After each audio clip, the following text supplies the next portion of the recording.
So of my 5 children, my second son really took me for a loop because he was born, his birth was difficult around the age of 2 years old.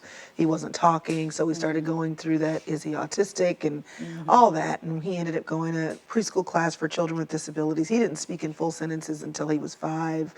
I mean, it was, and still to this day, he's certainly quirky.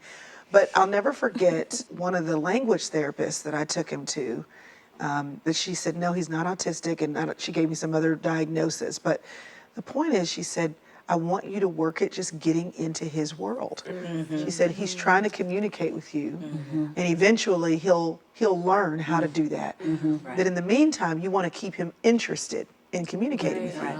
And I'll never forget, we were at a church program called Awana. I know many of y'all know. I used to love Awana. You know, it's predicated on the kids saying their verses. And so he's going to class, and just the kid who wasn't really involved.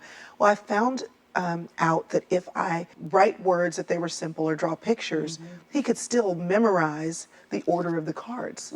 So we would teach him scriptures with the words or pictures on cards, and he would take the cards to class. And his engagement with us and even that class went through the roof because he had figured out a way to communicate, even though he didn't have words.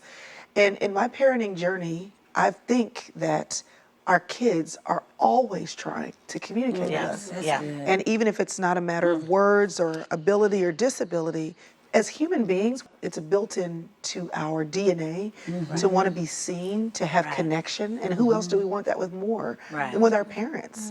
And so our job as parents is to figure out how we can get into their world and connect on. Now, right now, it's driving me crazy because I have teenage boys who want me to watch them play Fortnite. You know what I mean? Like, I don't want to do that. You know what I mean? I don't want to, or, the movies that they want to watch are not the movies that, we watch all the, like romantic comedies with my teenage girls and the boys. The more dramatic and traumatic it is, the better. And I had to remind myself what they're looking for is connecting with me. And I have to just get into their world and be interested in what they're interested in.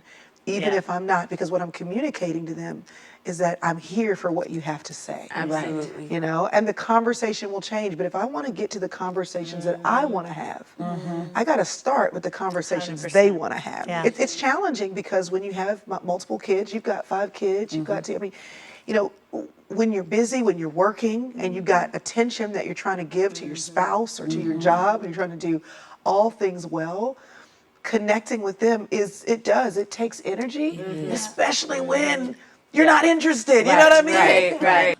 Or they're not wired like you. Or they're not wired like you are. I've got hither to tither, introvert, extrovert, all the things. And all of them. All of them. Hi everybody, I hope you enjoyed this video. Subscribe today and you'll never miss a new upload. Thanks for being a part of our Better Together community.